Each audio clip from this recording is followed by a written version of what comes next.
If you're like me, you've got an on-demand propane water heater for your tiny house. Today I'm going to be talking about issues with it freezing because obviously it's really cold out here. Let's jump into it. As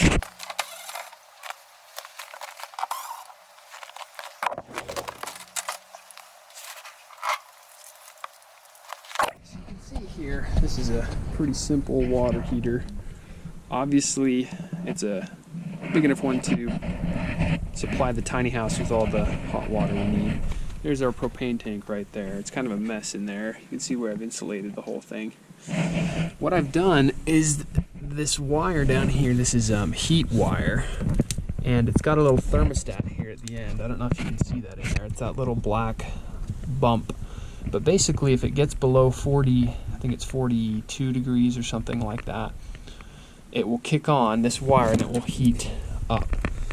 And what that will do, in our case, is it will kind of rise heat all the way up the water heater, especially since it's right down there at the bottom, the heat kind of rises.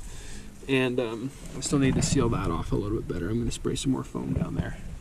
But the issue that I've had is when I didn't have this, is that our water would freeze in here because this is an exterior box, obviously.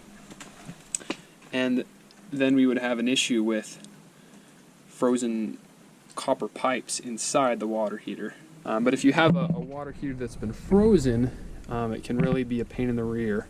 And I'm going to talk about what you can do to potentially fix that if you absolutely have to and you can't get a replacement or you can't afford it.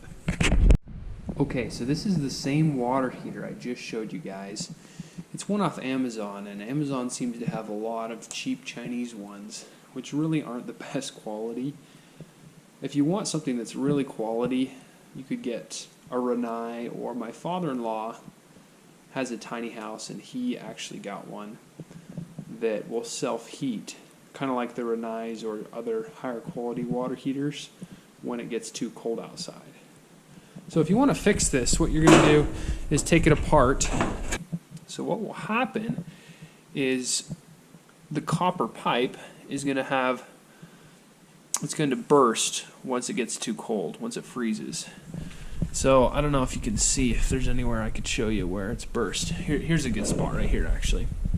What I've done here is I've actually wrapped some copper wire around it and then soldered some silver solder to it. So some flat wire kind of creates a brace for it. And then I pinched it back together. So when it bursts, it kind of bursts open. And so I pinched it back together at first, the pipe with just some standard vice grips or something like that. And then wrapped it with this wire, and then you tin it beforehand so that there's, you put flux on it, rosin, flux, and that way the liquid metal will seep down into there, your silver solder. And so if you do that, you can actually seal up a part that you've burst. And it's really more of a temporary fix. It's not something that is going to pass code, but if you're in a bind, that's what I would recommend. Otherwise, you really have to kind of replace the whole unit, which is, as you see, what I did. This is the one that burst on me. I fixed it, and I was still kind of having issues with it, so I just went ahead and replaced the whole unit.